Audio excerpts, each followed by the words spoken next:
he had to save that for the playgrounds. And after the school year was up, he began heading to the most famous playground of them all.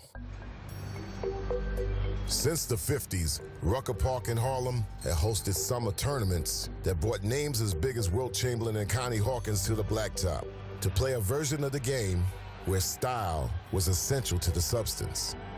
The first game you got in on this court here and played like a bum, you was a bum. So when Jerry Sherman came to Rucker, he would either be known in the basketball world as a great player, or he would have probably figured out a way to deal with his books and keep his grades high. We played him the first game, and they kept saying, you wait till Julius gets here. You wait till Julius. And I'm like, who's Julius? I'm in the NBA. What I care about Julius? Tom Hoover had never heard of him. But soon enough, the kid named Julius was doing things that no one at the Rucker would ever forget. At the baseline, he dunks, and the guy takes the ball out to throw it the length of the court for a fast break. He jumps up in the air and catches the ball and throws it down.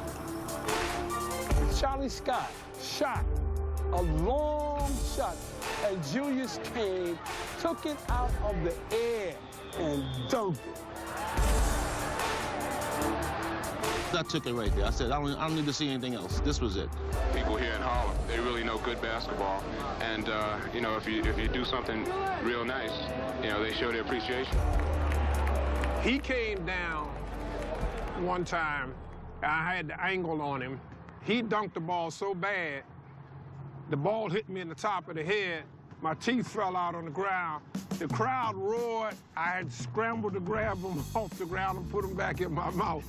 That helped build his reputation. There was just one thing left for Julius to earn at the Rucker. They would call him different names, Little Hawk. He went over to the announcer and said, I'm not the Little Hawk. That's Connie Hawkins. So then they called him the Claw. Oh, man, the Claw's got the ball going. I was like, I'm thinking, I wonder who he's talking about. He's calling me the Claw. I didn't want to be the Claw. They would call him all sorts of names. Oh, what a rebound by Black Moses. Black Moses, what are you talking about? He said, if you want to call me anything, call me the doctor.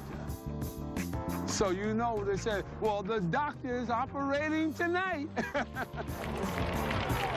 All of a sudden, Dr. J, Dr. J, Dr. J.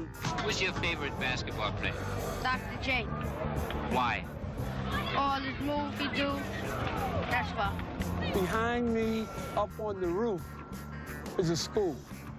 They were all on the roof. He drew the greatest crowd in the history of the Rucker Pro League. You had people up in the trees, sitting on branches.